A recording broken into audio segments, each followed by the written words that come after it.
semua, Assalamualaikum warahmatullahi wabarakatuh. Selamat datang lagi di channel YouTube aku. Buat kalian yang belum subscribe channel YouTube aku, langsung aja klik tombol merah di bawah. Dan jangan lupa tonton videonya sampai selesai. Buat kalian yang suka sama videonya, klik tombol like dan selamat menyaksikan. Oke guys, di video kali ini aku masih akan bercerita tentang kisah-kisah mistis atau di dunia ini terkadang banyak hal yang katanya tidak bisa dicerna oleh logika manusia. Kisah-kisah mistis yang berhubungan dengan dunia gaib misalnya. Di Indonesia, kita sudah tidak asing lagi dengan cerita-cerita yang berbau mistis guys. Dan banyak pula kisah-kisah atau tempat-tempat yang dipercaya banyak dihuni oleh makhluk tak kasat mata. Nah, kali ini kita akan membahas tentang jalan-jalan yang dipercaya orang sebagai jalan-jalan terangker di Indonesia. Kepercayaan tak lain, cerita ini bermula dari mulut ke mulut atau telinga ke telinga lainnya. Dan kepercayaan tentang jalan-jalan yang dipercaya memiliki kisah mistis atau angker ini juga banyak saksi atau seseorang yang pernah mengalami kejadian mistis itu sendiri. Jalan-jalan mana atau jalan-jalan di mana saja yang memiliki aura mistis? Langsung aja kita simak ke jalan yang pertama. Yang pertama, Terowongan Casablanca. Jalanan yang satu ini adalah jalanan yang legendaris banget di Jakarta karena sangat terkenal dengan cerita-cerita mistisnya. Bahkan di tahun 2007 sampai dibuat film Terowongan Casablanca. Terowongan Casablanca adalah sebuah terowongan yang terletak di Jalan HR Rasuna Said Kuningan, Jakarta Selatan. Dan jalan terowongan Casablanca ini memang terkenal banget sama cerita-cerita mistisnya sejak dulu. Menurut penduduk sekitar, terowongan Casablanca ini dibangun dengan mengusur lahan kuburan Menteng Pulo yang konon katanya ketika dibongkar masih ada mayat-mayat yang masih utuh. Terowongan Casablanca dipercaya menjadi sarangnya makhluk gaib sebab di sana gelap dan lembab. Banyak sekali cerita-cerita mistis yang muncul dari terowongan Casablanca ini. Seperti pada tahun 90-an ada seorang laki-laki parubaya yang menggantung dirinya sendiri untuk mengakhiri hidupnya. Lelaki yang tidak diketahui identitasnya ini menggantung dirinya bukan dengan tali, melainkan dengan spanduk. Ada juga yang menceritakan tentang seorang nenek yang sering mengganggu pengendara di terowongan yang satu ini. Karena katanya dulu dia pernah disiksa oleh banyak laki-laki lalu ia meninggal. Mayatnya dibuang ke terowongan ini. Nah, dari cerita-ceritanya biasanya para pengendara motor melihat sosok Puan yang tiba-tiba menyeberang di depan kendaraannya. Sehingga para pengendara langsung banting setir dan menabrak pembatas jalan. Lalu si pengendara mengalami kecelakaan dan tidak sedikit pengendara yang tewas dalam kecelakaan itu. Karena cerita-cerita yang beredar itu, muncullah mitos bahwa ketika melewati terowongan Casablanca ini, kalian harus membunyikan klakson sebanyak 3 kali sebelum masuk terowongan untuk menyapa para penghuni terowongan Casablanca. Nah, apakah kalian suka melakukan itu ketika kalian melewati terowongan Casablanca? Komen di bawah. Number 2, Tol Cipularang. Jalan yang satu ini terhubung dari 3 kota yang terhubung dengan Cikampek, Purwakarta, dan Padalarang. Tol yang menghubungkan Jakarta dan Bandung dan dibangun dalam rangka memperingati 50 tahun KTT Asia Afrika di Bandung, mulai dibangun di tahun 2003 dan selesai di tahun 2005. Tol Cipularang ini menjadi tol dengan waktu pembangunan yang sangat singkat. Tol Cipularang yang memiliki panjang 54 km dan semua yang melintasi jalan ini disuguhkan dengan pemandangan yang cantik sekali, hijau dan asri. Namun di samping keasriannya, jalan tol ini memiliki kisah-kisah mistis yang konon katanya muncul karena tol Cipularang ini melintasi kawasan Gunung Hejo yang dipercaya merupakan kerajaan makhluk gaib. Ada beberapa kejadian mistis yang terjadi di tol Cipularang. Seperti kisah seorang keluarga, ayah, ibu, dan anak mereka yang baru berumur 8 tahun sedang melintasi tol Cipularang karena mereka mau liburan di Bandung. Mereka berangkat dari Jakarta pukul 9 malam ini. Di tengah perjalanan, anaknya yang berumur 8 tahun ini tiba-tiba kepingin pipis. Akhirnya minggirlah sang ayah dan anak ini melakukan apa yang dia harus lakukan di pinggir jalan. Setelah itu lalu mereka melanjutkan perjalanannya. Tapi di dalam mobil anaknya tiba-tiba kayak diam, murung, takut, cemas, dan mukanya pucat. Dan ini berlanjut selama mereka liburan, tapi setelah 2 hari orang tuanya merasa kayak ada yang aneh dengan anaknya. Akhirnya mereka memutuskan untuk pulang. Udahlah ya, kita pulang aja ke Jakarta, kata mamah bapaknya. Akhirnya keluarga ini pun gak melanjutkan liburannya, tapi mereka pulang ke Jakarta. Di tengah jalan, anaknya kepingin pipis lagi. Minggirlah sama orang tua di pinggir tol, tapi anaknya ini tidak kembali lagi. Ibu dan ayahnya panik dan langsung mencari bantuan dari para polisi, dan betapa kagetnya mereka ketika ternyata anak mereka sudah menunggu di pos polisi selama 2 hari, guys. Lalu siapa yang ditunggu? Kayaknya kurang pintar. Selain itu, banyak juga musisi Indonesia yang mengalami kecelakaan karena alasan-alasan mistis. Seperti melihat orang yang menyeberang di tengah jalan, bau anjir darah yang menyeruak dalam mobil, penglihatan yang tiba-tiba kabur, mengantuk tiba-tiba, sampai ada sosok wanita di jok belakang. Nah, menurut sebagian penduduk sekitar, titik-titik paling rawan di tol Cipularang ini karena ada penunggunya, jalur itu ditunggui oleh makhluk yang bernama Kamilin.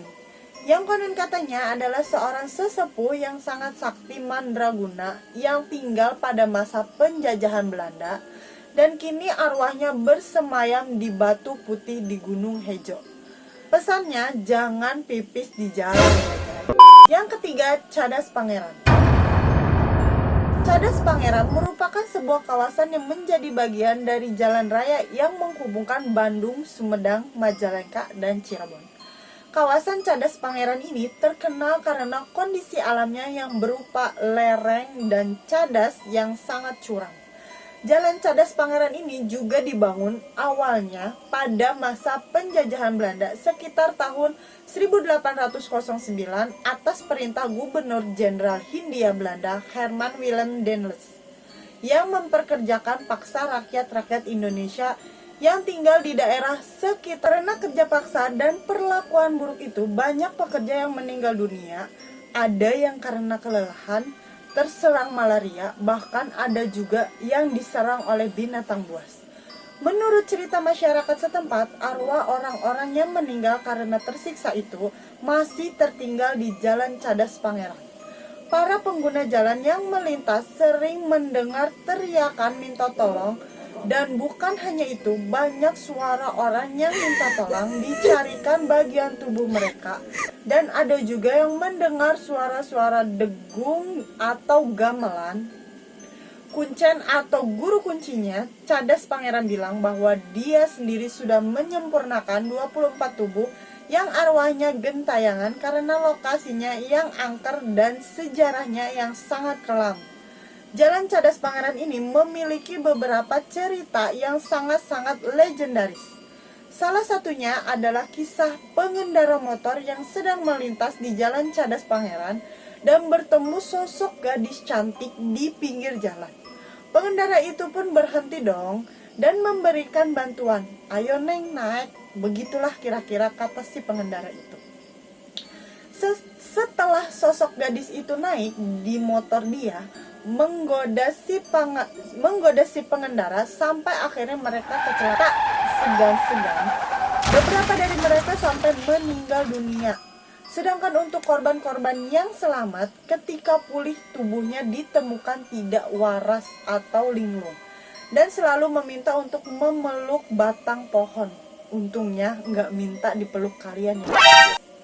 Selain itu, menurut warga setempat, mereka juga pernah menemukan ular raksasa yang berjenis piton atau boa yang sering muncul di tepi jalan Cadas Pangeran, yang katanya menunggu para pengendara yang kecelakaan di jalan ini untuk dimakan.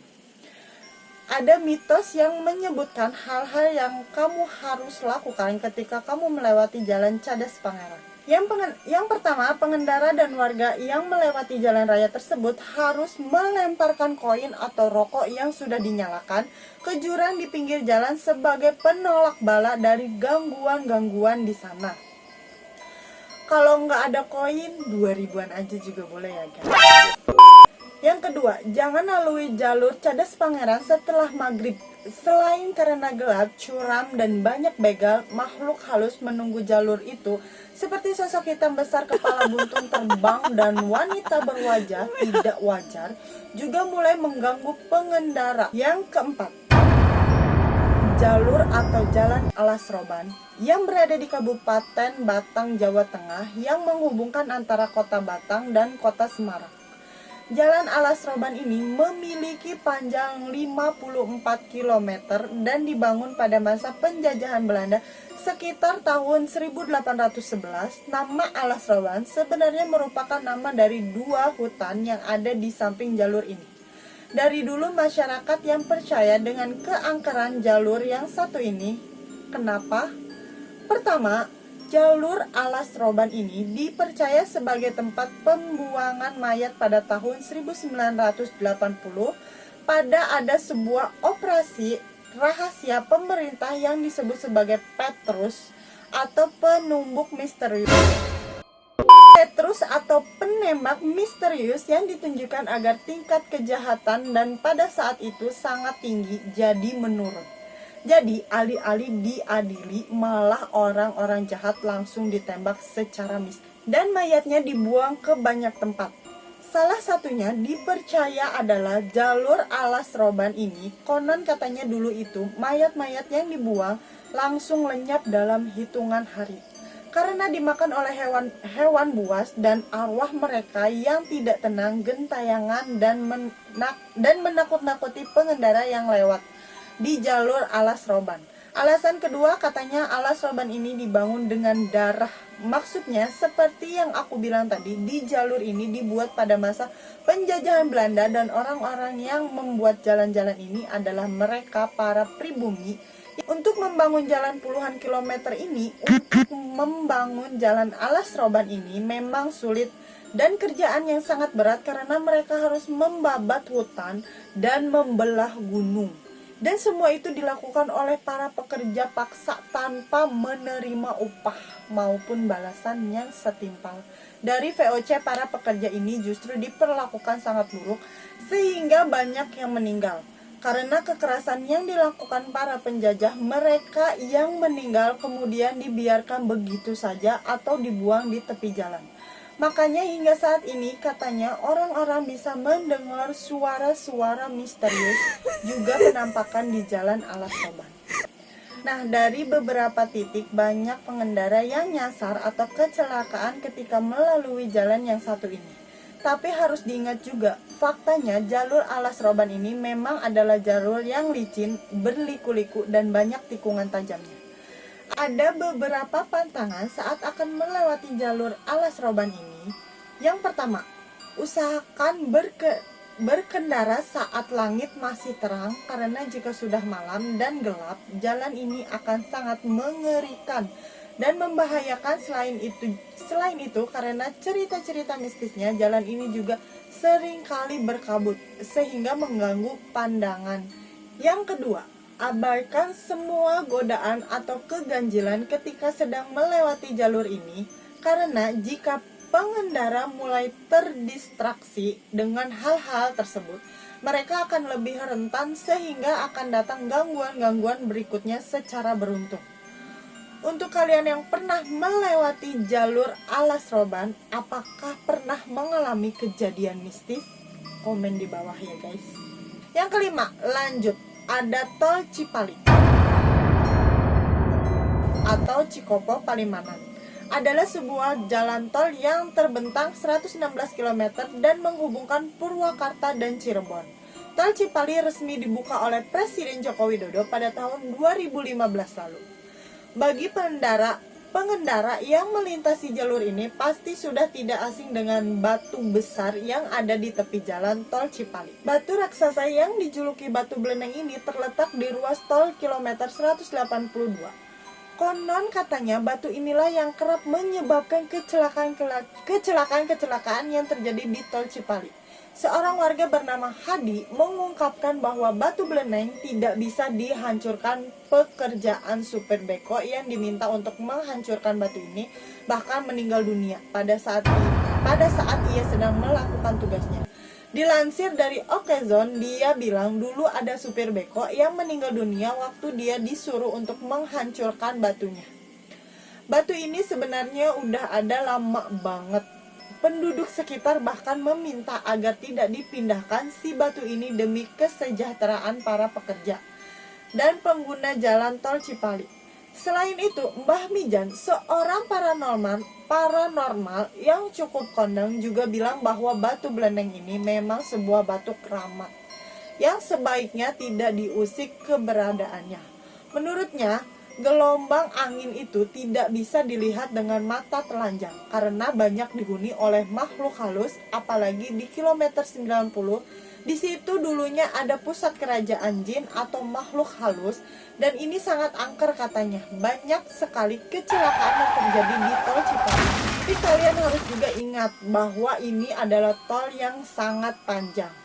Akan kenapa hal-hal ini terjadi bukan berarti bahwa mereka disebabkan oleh hal mistis.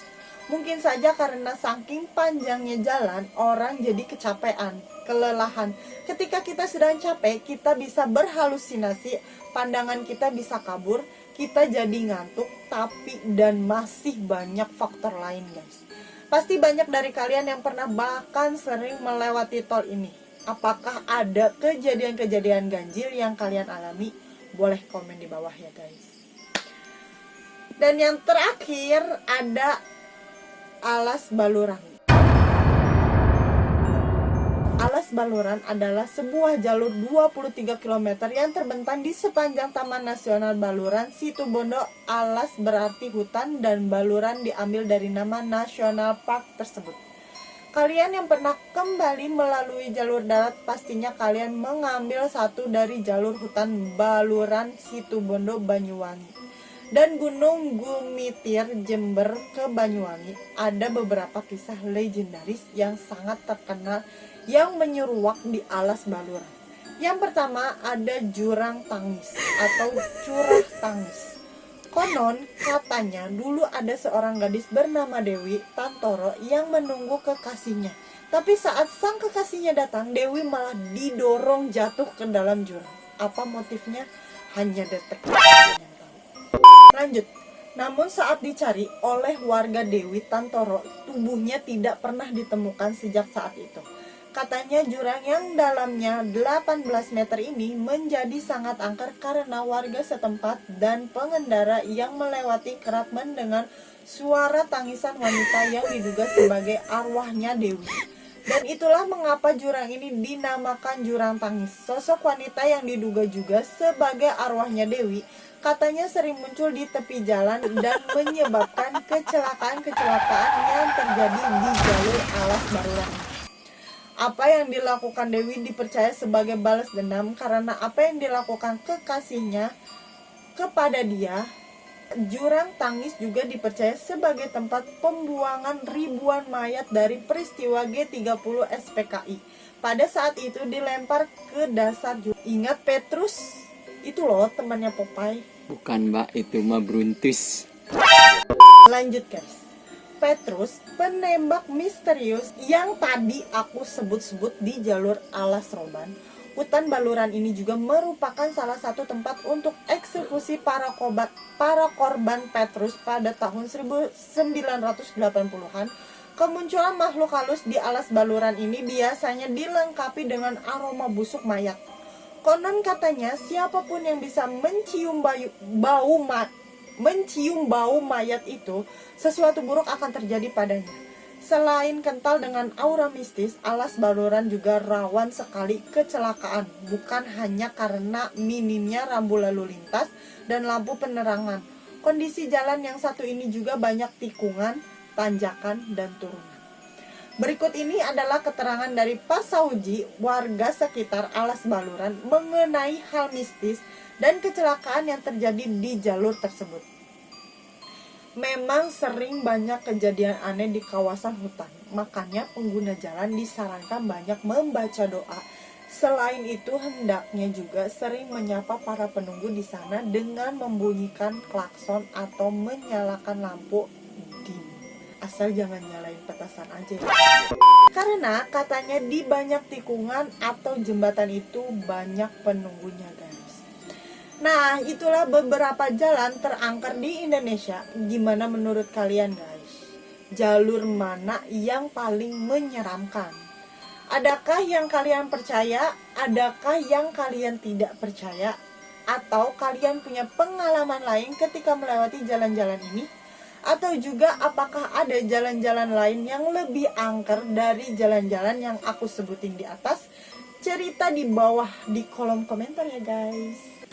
Oke guys, terima kasih buat kalian yang udah nonton video aku sampai selesai tanpa skip. Aku juga berterima kasih buat kalian yang udah support channel aku. Jangan lupa like, comment, and subscribe. Buat kalian yang baru bergabung, langsung aja klik tombol merah di bawah. Dan see you next time. Bye-bye. Wassalamualaikum warahmatullahi wabarakatuh.